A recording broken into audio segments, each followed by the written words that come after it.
স্বাধীনতার ৫৫ বছর পেরিয়ে গেলেও গাইবান্ধার পলাশবাড়ী উপজেলার কিশোরগাড়ী ইউনিয়নের আমবাগান এলাকায় মরছ নদীর উপর নির্মাণ হয়নি একটি সেতু। ফলে প্রতিদিন জীবনের ঝুঁকি নিয়ে ছোট একটি নৌকায় পারাপার করতে হচ্ছে প্রায় ২০ গ্রামের অন্তত ৩০,০০০ মানুষকে। একটি সেতুর অভাবে বছরের পর বছর চরম দুর্ভোগ পোহাচ্ছেন শিক্ষার্থী, কৃষক, ব্যবসায়ী, চাকরিজীবী ও সাধারণ মানুষ। ৭১-এর পর থেকে প্রায় ৫৫ বছর সব এমপিরা এসে কথা দিচ্ছে কাজ করে দেবে, কিন্তু কোনো সরকার, কোনো এমপি কোনো পদক্ষেপ এ পর্যন্ত নেয়নি। রোগীরা অসুস্থ হয়ে যায়, মধ্যরাতে দেখা গেল তার আস্তে আস্তে ওখানে জীবন তাদের শেষ হয়ে যায়। স্থানীয়দের ভাষ্য, বর্ষা মৌসুমে নদীর পানি বাড়লে সেই নৌকায় পারাপার আরও ঝুঁকিপূর্ণ হয়ে ওঠে। প্রতিদিন স্কুল কলেজের শিক্ষার্থীরা জীবন হাতে নিয়েই নদী পার হয়। নৌকার জন্য দীর্ঘক্ষণ অপেক্ষা করতে হওয়ায় অনেক শিক্ষার্থী সময় মতো ক্লাসে পৌঁছাতে পারে না। অসুস্থ রোগীকে হাসপাতালে নিতে গেলেও একই দুর্ভোগের শিকার হতে হয়। স্কুল শেষ করে অনেক অপেক্ষা করতে হয় নৌকার জন্য, আমরা অনেক ক্লান্ত হয়ে পড়ি।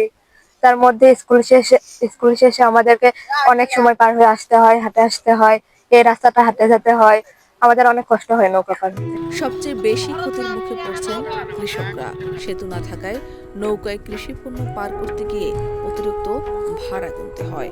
সময় নষ্টের পাশাপাশি বাড়তি পরিবহন ব্যয়ের কারণে কমে যাচ্ছে কৃষকের লাভ। স্থানীয়দের অভিযোগ, স্বাধীনতার পর থেকে প্রতিটি নির্বাচনের আগে সেতু নির্মাণের প্রতিশ্রুতি মিললেও বাস্তবে তার কোনো প্রতিফলন দেখা যায়নি। বছরের পর বছর একইভাবে অবহেলায় পড়ে আছে এলাকাটি।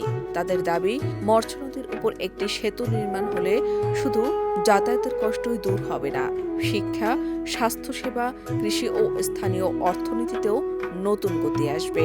১৭টা গ্রামের আমরা লোকজন এখানে পার হই, কাঁচা মাল নিয়ে। এই গত হাটে আমার মাল ডুবে ভেসে গেছিল, সেটা পাইনি। এ বিষয়ে গাইবান্ধা ৩ আসনের সংসদ সদস্য আবুল কাউসার নজরুল ইসলাম লেবু জানিয়েছেন, চলতি বছরই সেতুর নির্মাণ কাজ শুরুর পরিকল্পনা রয়েছে। প্রয়োজনীয় প্রক্রিয়া শেষ করে দ্রুত কাজ শুরু করা হবে বলে তিনি আশ্বাস দিয়েছেন।